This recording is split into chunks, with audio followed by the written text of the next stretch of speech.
Welcome back. It's time to open the door, and it's time to find out who's the next turd who's got in their eyes. And here's your host, the man taking on the feces of evil. It's Jay Scott. So, Jo Coburne here, the ice queen of the BBC daily politics programme, and a woman completely incapable of unbiased broadcasting. In fact, let's put a clock up and see how long it takes. So, here we go. Start the clock. Army cadets with the former leader of the far-right organisation, the English Defence League, Tommy Robinson in the centre there. He was recently imprisoned for contempt of court. There we go, 9.75 seconds. That's got to be a new record for Jo Coburne there. Tommy Robinson, of course, was wrongly imprisoned for contempt of court. But hey, Jo, don't let the truth get in the way of your hatchet job. It also caused controversy, this picture. What are your thoughts, Siobhan, when you saw this picture? I thought it was sad. I think Tommy Robinson represents all that's bad. I think he's shallow. I think he latches onto stories of great significance. I was watching Newsnight last night about the victims of child sex abuse. And the lady there who'd been a victim herself made the case that we now both know about it because of the brave victims and their willingness to stand up. It's not because Mr. Robinson got on the TV or undermined a trial where people were being prosecuted for it. Who is she? Who is she? Who is she? Where did you find her? So this gobshite is Siobhan McDonough, one of Tony Blair's original MPs, and she only got the job through an all-woman shortlist. Tony Blair introduced the all-women shortlist, as before that, no woman had ever done well in politics before. McDonough voted in favour of military airstrikes into Syria. She abstained on a vote to stop the military campaign in Yemen. And in 2007, her office spent £126,833 on postage alone. And stationery. She lives in her constituency with her sister Margaret. Make of that what you will. Anybody else? Yeah, my daughter's an Army cadet. I think it's a marvellous thing for young people to do. And I wonder how many of those Army cadets know who he was, had an informed opinion on them. I think he was using it. He's photobombed it to some extent. Yeah, I think so, and I think that's not good for the Army cadets because I very much doubt they knew who he was. Yeah. So Miss Butter Wouldn't Melt thinks the cadets didn't know who Tommy was, and Mr. Happy here clearly doesn't know what a photobomb is. This isn't a photobomb. This, on the other hand, is. Yeah, I mean, if you watch the video, they're shouting Tommy, Tommy, Tommy because they recognise him, but that's not to say they're endorsing his political views. I'm sure they would have started chanting, "Oh, Jeremy Corbyn," and post for a selfie with Jeremy Corbyn too. It was just an opportunity to post for a selfie with a celeb. EastEnders Phil Mitchell here suggesting that if Jeremy Corbyn had been the one the troops met, it would have been the same thing. Oh, Jeremy Corbyn.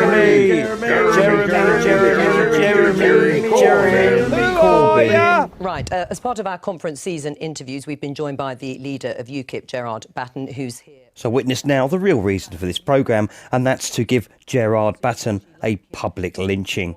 And as you can see, the BBC, as ever, playing a 5-to-1 formation. So very fair and balanced. Let's watch this unfold. Your producer asked me onto this programme to talk about Brexit, and I said I'd do that. And they said Tommy Robinson might come up, and I said OK. You've had me on here, I've come here today to talk about Brexit, and now you want to talk about Tommy Robinson. Now, it seems to me that the media is obsessed with Tommy Robinson. So let me finish. If you want Tommy Robinson, why don't talk about Tommy Robinson? Why don't you invite him onto your show? Yeah, I've got his number in here. I will. You can give it to us. I can give that to you after can give it to the us, but Gerard Batten, you have made... You ask him these questions directly, because the media say a lot of things about Tommy Robinson. Why do you want him to be part of UKIP? The best person to answer the questions about Tommy Robinson is Tommy Robinson, who can give you the truth about what's happened to him. So why don't you ask him on your show? Right, and if you now, make a I'm talking to speech- Joe. Hang on, You've had a good go. You've had a good go. Siobhan, I'm going to let you. I will turn. let you talk to Gerard in a moment. But first of all, Gerard Batten, it is you who has made Tommy Robinson a thing as far as your leadership No, I haven't. is concerned. I have been yes, asked hang on. constantly about him. Let me put the question I have to said, because you want him to join UKIP. UKIP actually has in its constitution very clearly states that they will not have members or former members of the English Defence League joining UKIP. You say you would like him to join and that you changed the rules in order to have him join. So you made it a thing, not me. And don't make it immediate. No, let me finish. You also tweeted in support of those army cadets who were surrounding Tommy Robinson in that picture, which is why we started with that. So let's just get that clear. It is perfectly fair to ask you questions about why you want Tommy Robinson, and I have put into context who Tommy Robinson is. Why do you want that man to join UKIP? First of all, in our constitution there is a provision which allows us to waive the rule if that's the agreement of the chairman and the NEC. And let me finish because I'm answering your question, whereby we can waive the rule on prescribed membership of people who've been in prescribed parties if that's something that we want to do.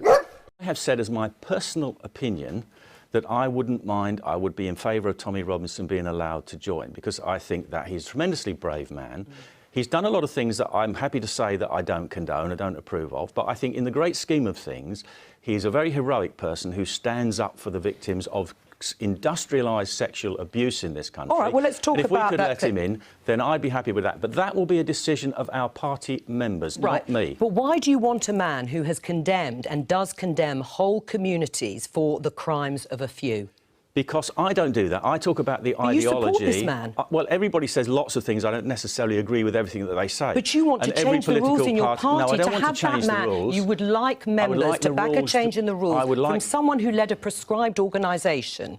I would like the rules under our constitution which can be set aside in particular cases. So I'm not asking for anything completely different from what we've got now, just to be considered in one case. Right. And I think in the great scheme of things, if you look at what he does in its entirety, then it's more good than bad, and I think he's a very brave man that's standing up for the victims. Now, can I say something about the cadets? No. First of all, I'm going to let Siobhan in, and then we'll come back to the cadets. The people sticking up for the victims were the very British justice system that had these guys on trial, that he was filming outside.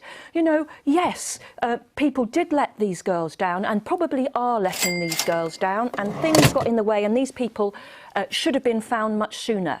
But it's happened now. There are court cases going on. There have people been prosecuted. And so it is working and it is happening. And from my perspective, Tommy Robinson is jumping on this bandwagon after it has left the station. All right. They weren't let down. This was brushed under the carpet for 20 or 30 years by Labour authorities, the social services in Labour authorities, also the police forces, brushed this under the carpet, didn't want to know about it. It's only down to a few journalists and people like... Let me finish, please. You've had a long go. Hang on, Joe. This is a conversation. It's not just you riding roughshod over everyone. It's down to a few journalists and people like Tommy Robinson and Peter McLaughlin, who wrote a book on this called Easy Meat, that we know about this at all. If it had been up to the Labour Party, we'd never know about it. Let's hear from one of the victims, Sammy Woodhouse. Newsnight interviewed her. She was a victim of the grooming scandal in Rotherham. Let's hear what she said. If they're going to talk about child rape, about the system and the failures, then they should be talking about it as a whole and not just by Pakistani Muslims. There's, you know, majority of paedophiles are actually white males. And this is just outrageous. They put Gerard Batten in an insert in the corner of the screen there so we can gauge his reaction to this victim, like he's got something to do with it. This is BBC bullshit. We're reminded that most paedophiles are white male, which is exactly what you would expect in a predominantly white country. But of course, we're not talking about paedophilia, we're talking about a very specific type of grooming. So this is an irrelevant fact. Right, well, Gerard Batten, that is one of the victims who has basically said that there are people using this for their own political gain. You're one of those people. No, wow. I'm not. There are paedophiles across the whole of society. For example, the BBC covered up well, are there white paedophiles? Are there white paedophiles? Of course there are. Right, but and do you cut condemn that all off. white people because there are a few white paedophiles? The BBC covered up the whole Jimmy Savile thing for 50 years. That's one aggressive woman. On those people with the full force of the law.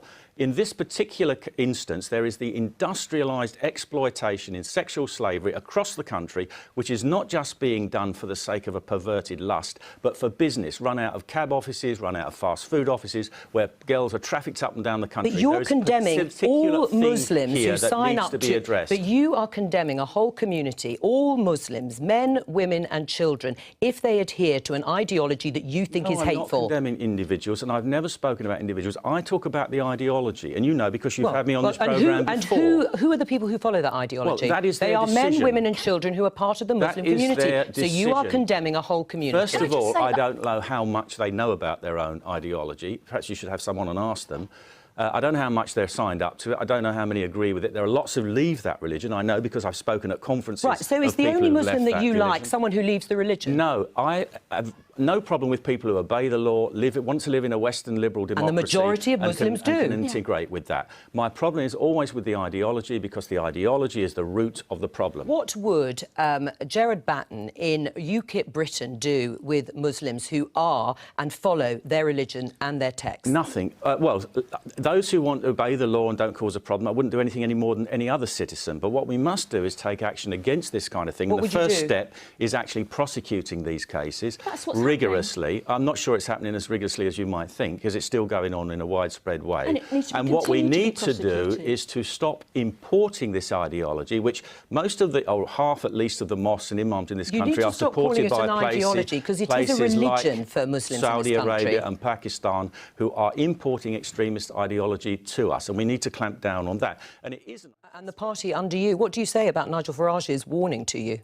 Well, Nigel is wrong. Nigel didn't come to the conference 2 weeks ago, and if he had have done, or he came for the dinner afterwards, but he didn't come to the actual conference, and we had 2 days of about 1,400 people there from up and down the country who are totally behind me and what I'm doing and what I'm trying to do for the party. So if I didn't have the backing of my members, then I wouldn't lead UKIP, but I do, and I intend to speak out truthfully, honestly and vigorously for the things I believe in and the things they believe in. I mean, would you be happy to accept Nick Griffin, for example, Absolutely into the not. The BNP, Why? Because the BNP has its roots and origins in neo-Nazism, and we do not want to be associated with that at all. We never have, and for the 25 years that I've been in UKIP, we have always had a prescription on people like the National Front and the BNP. But you'd be happy to agitate for violence against those Muslims as you see them as extremists? That is an absolutely outrageous thing to accuse me of. I'm asking you. I didn't accuse you. I have never advocated violence towards anybody. So why do you support Tommy Robinson? For you to ask me on here and say that to me is not only insulting, it is a gross abuse of your position with the BBC. No, I asked. And on to the formidable George Galloway. Money where their mouth is, then those airstrikes would happen. Well, you should take your tanks off the lawn, because nobody wants to use these tanks, neither the British public nor the American public. Now, I know that democracy doesn't mean much to some people. The idea is that leaders make these decisions, but public opinion is completely against it. And the BBC, which is funded by public opinion, or the public who have that opinion, really ought to wise up, because your role as the wartime propaganda mouthpiece George Galloway, is really infuriating people the length and breadth of this country. Let's get back to the substance. You're going to lose your licence for you over this. Well, you don't have to threaten me. Let's get back to the issue at hand. You say you don't think Assad was mad enough to use chemical weapons, so you're going against all the intelligence, or certainly the vast majority of it. No, Why do you say that?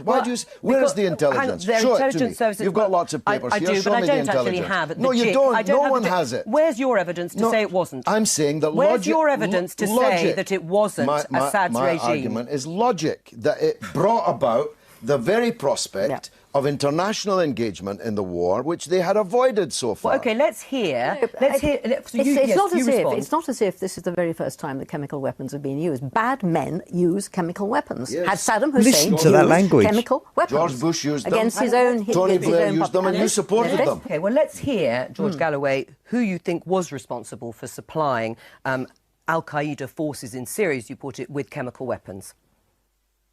If there has been a use of chemical weapons, it was Al-Qaeda who used the chemical weapons. Who gave Al-Qaeda the chemical weapons? Here's my theory. Israel gave them the chemical weapons. Where's your evidence? It's a theory, and it's superseded by my new theory, which is that Saudi Arabia gave it to them. And everyone who knows anything about the Middle East knows the depth of the involvement of Prince Bandar bin Sultan bin Abdulaziz, one of Pauline's great heroes. He is the man who has fueled and armed this war. And I now believe that Saudi Arabia gave Al-Qaeda these chemical weapons. But you admit it's theory. Theory, of course. Theory, of course. there is I don't no have evidence. I'm not her. Basis. I'm not the head of the intelligence agency. But you are throwing out conspiracy theories, which is what some people would say, and they're not based on any evidence They're either. based on logic. Everyone knows. Your logic. Bandar. No, this is why. See, you don't know this because you're not a specialist in the area, and I don't blame you for that. And you are. I am. Yes, that's why you brought me here. Is that right? Yes, that's why you brought me here, isn't it? Go on. Why did you bring me here then? Because I'm the MP for Bradford. Yes, that's why we brought you brought on. me here because I am a specialist in the area. But it is and I'm telling you, Saudi Arabia is up to its neck. The grisly, hand-chopping, head-cutting regime of Saudi Arabia, so beloved of people like Dame Pauline. Israel would like that sort of regime on its border? Israel wants them all to kill each other for as long as possible. George Galloway. It's always a pleasure. A specialist on the Middle East, in his own words. Thank you so much. Now,